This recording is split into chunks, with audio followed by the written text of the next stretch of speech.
하나님 나라 백성의 성품 여행, 이제 우리는 2단원의 15과를 생각해 보고자 합니다.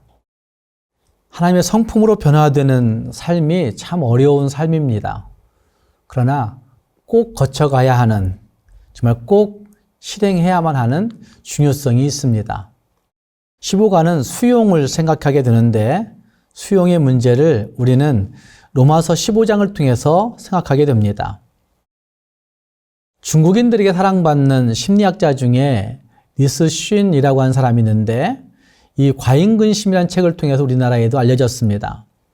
과잉근심이라는 책을 통해서 볼 때 10대는 그 학업, 성적 경쟁 속에서 두려움을 가지고 있고 20대는 취업과 연애에 대한 두려움, 30대는 하고 있는 일에 대한 불확실함으로 인한 두려움, 40대는 지켜야 할 것도 많은데 이뤄야 할 것이 더 많은 현실에 대해서 절망, 50대는 은퇴 후에 걱정들로 말미암은 불안, 60대는 과연 내가 건강하게 삶을 마무리할 수 있을까에 대한 근심으로 꽉 차 있다고 이야기합니다.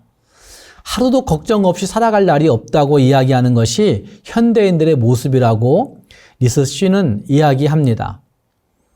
근데 그 속에서 우리는 과연 어떻게 살아갈 수 있을까라고 얘기할 때 소망이 있는 사람들이 살아갈 수가 있습니다. 자기의 마음을, 자기의 생각을 다스릴 수 있는 사람들이 살아갈 수가 있는데 그냥 다스릴 수 있는 것이 아니라 소망이 있는 자들이 그 삶의 모습들을 다스리면서 그 근심을 떨치고 설 수 있다는 말입니다.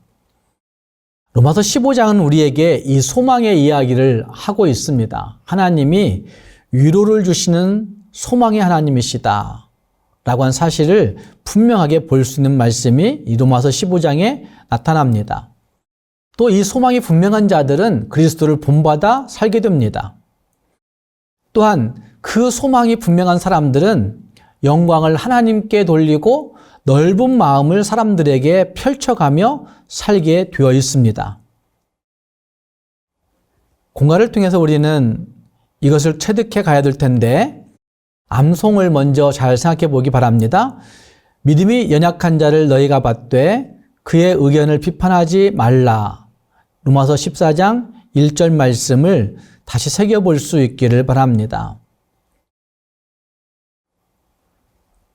로마서 15장의 배경이 되는 말씀을 우리가 늘 생각해 봐야 되는데 바울은 로마에 있는 교인들의 믿음을 살피며 어떠한 믿음의 삶을 살아야 할지를 가르치고 있는 모습이 로마서의 모습이라 할 수 있습니다. 특별히 이 15장의 말씀에서는 예수 안에서 한 믿음 가지고 한 마음으로 하나님께 영광 돌리는 삶을 살아가야 된다고 말하면서 그것의 구체적인 실천으로 서로 받으라, 서로 수용하라 라는 말씀을 하고 있는 것이라 말할 수가 있습니다. 어쩌면 우리는 하나님 앞에서 어떻게 사람들을 수용하고 있는지 한번 돌아보는 시간이 꼭 될 수 있기를 바랍니다. 여러분, 수용이라고 하는 것은 현재의 모습이나 상태에 변화를 주지 않고 그대로 받아들이는 것을 수용이라고 말합니다. 그것을 변화시켜서 받아들이는 것은 수용이 아니고 그 모습, 그 상태, 그 현실 그대로를 변화를 주지 않은 상태에서 받아들이는 것, 그것을 수용이라고 할 수가 있습니다. 그래서 인간 관계에서 상대방을 수용할 때 그 사람은 안전감과 평안함을 느끼게 되고 반대로 거절을 당하게 되면 상대방은 모멸감과 불안함을 느끼게 되는 것입니다. 그 수용이 있을 때 공동체가 하나 되어지고 진짜 세움의 역사가 일어나게 됩니다. 예수님을 본받아 사는 삶을 가능하게 하는 것은 무엇인가 하는 질문에 답을 해볼 수 있기를 바랍니다. 예수님을 본받아 사는 삶, 이것은 성경이 주는 소망과 인내와 위로를 주시는 하나님을 믿는 믿음에서부터 출발한다 할 수 있을 것입니다. 우리의 인생을 살아가는 데 있어서 소망을 갖는다는 것은 너무나 중요한 일입니다. 아니, 사람은 소망이 끊어지면 살아갈 수가 없습니다. 최근에 기독교인들 안에도 자살하는 일들이 많이 일어나고 있다는 통계가 나옵니다.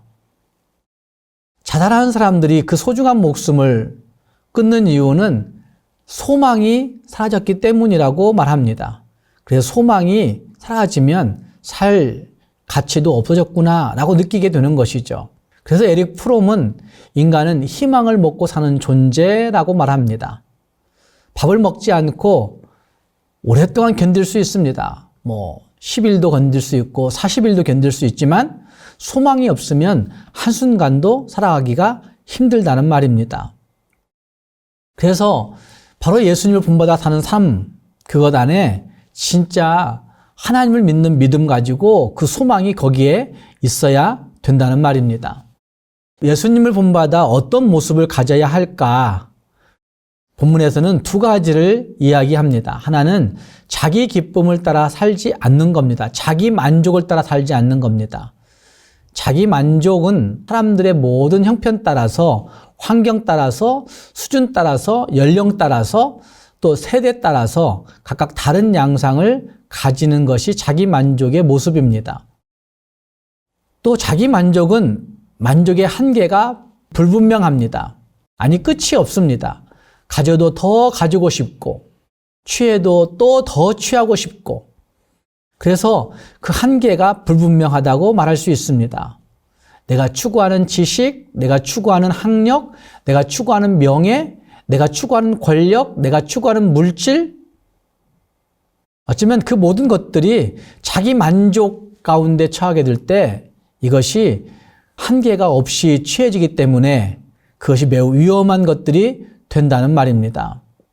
자기의 기쁨을 추구하지 않고 자기의 만족을 추구하지 않고 살아가는 것, 바로 이것이 예수님을 본받는 삶이란 사실을 기억해야 됩니다. 또 한 가지는 타인의 약점을, 타인의 연약함을 담당하며 받아들이는 삶이라 할 수 있습니다. 예수님은 우리의 죄악을 지고 우리의 연약함을 담당하신 분이십니다. 그래서 유대인과 이방인, 믿음이 강한 사람과 약한 사람, 부유한 사람과 가난한 사람 모두를 예수님은 다 소통할 수 있도록 그들을 짊어지시고 가신 분이 바로 예수님이라 말할 수 있습니다. 예수님을 본받는 것은 바로 이와 같은 예수님의 모습을 따라서 자기 기쁨을 위해 살지 않고 타인을 위해서 타인의 연약함을 감당하며 살아가는 삶이란 사실을 분명하게 새길 수 있기를 바랍니다. 세 번째, 다른 일을 향한 넓은 마음과 포용력은 궁극적으로 하나님의 영광을 향해야 합니다. 하나님의 영광을 향한다 이렇게 말하지만 사실은 하나님을 향하는 것입니다. 우리의 온 마음이 하나님을 향할 때 진짜 우리의 삶이 하나님께 소망을 두고 더 넓은 마음으로 사람들을 향하여 포용할 수 있는 그런 삶을 살아낼 수가 있는 것이죠. 적용을 잘 해볼 수 있기를 바랍니다. 내가 가지고 있는 소망을 세상 소망과 하늘 소망으로 분류해 보시고, 그리고 그것이 내 삶 속에서 어떤 모습으로 나타나고 있는가, 가져져야 태도나 감정이나 그 말이나 행동들을 소망에 따라서 어떤 모습이 있었는지를 분류해 보면 우리의 삶이 더 풍성한 은혜 가운데 거할 수가 있습니다. 감사합니다.